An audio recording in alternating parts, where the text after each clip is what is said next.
Let's have a look at the Delhi team. Finalists last year, the Delhi Capitals. And they let Daniel Sams go. We're just discussing him. They let him go to RCB. They let Harshal Patel go to RCB as well. But who do they have there? They've got Rabada and Nokia, which was their frontline bowling when it came last year, the South African Quicks. Of course, an availability issue there as well. With England, there is no availability issue because they have mentioned that, but there is no England player here. They've got Marcus Stoinis, of course. They've got Shemron Hetmeyer. They've got Chris Wokes. It's interesting. And of course, the Indian batting I'm not talking about because their top four invariably end up just, being the Indian bats. So what do they need? What do they want? Okay. I think two big pluses there before Joy does his analysis. Two big pluses. One is Rishabh Pant in last year's IPL was, that Bachchan Dawn thing we talked about with Maxwell. It looked like Rishabh, didn't play like Rishabh. This Rishabh is batting like the Rishabh we want to see batting every time. True. So this Rishabh can bat anywhere. I see them batting him at 4 or 5 and telling him, you're there at the end. I mean, everyone's scared of you.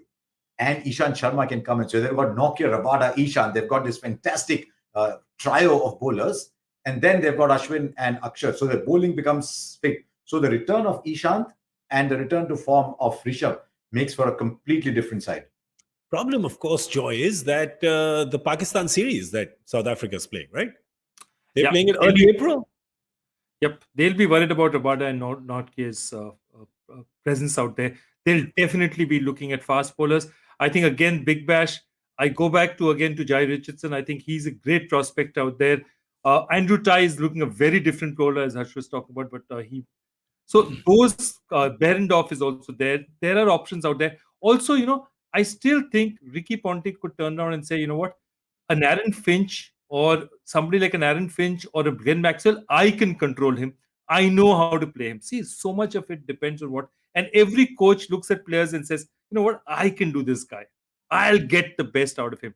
It's more often than not, it doesn't work. But, I've seen this very often. And I think what they'll want to have is an option to replace one of those top 4 Indian batsmen with a hitter. If you remember, they went and took Stoinis up the order and batted him opening.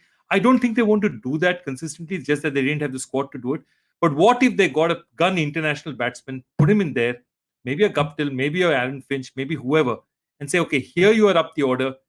Maybe a Jason Roy, but I don't think I think the Jason Roy experiment is over. Yeah, they had Jason Roy. They let him go. I'm quite surprised they let Sams go, though, because with this South Africa availability issue, they are starters. These, your 2 main fast bowlers are starters with South Africa. So, in case there's any problem, Sams is not involved in the international setup really. So, you'll have him available. Chris Wokes, last year was not available. But if he does, then you could have really had that Wokes, Sams, Ishant. You could have figured it out, right? So I'm a little surprised at letting Sams go. Maybe they didn't know of this Pakistan-South Africa series at that point because it's come up at the last minute. And I'm just looking at the schedule. The 3 ODIs are 2nd, 4th, and 7th.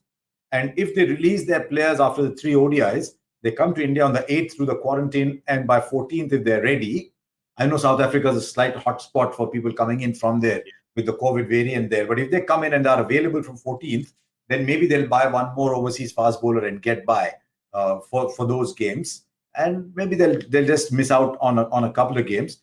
I like the idea of Stoinis at 6, though, because we have to factor one other thing, that Prithvi Shaw might come back in form.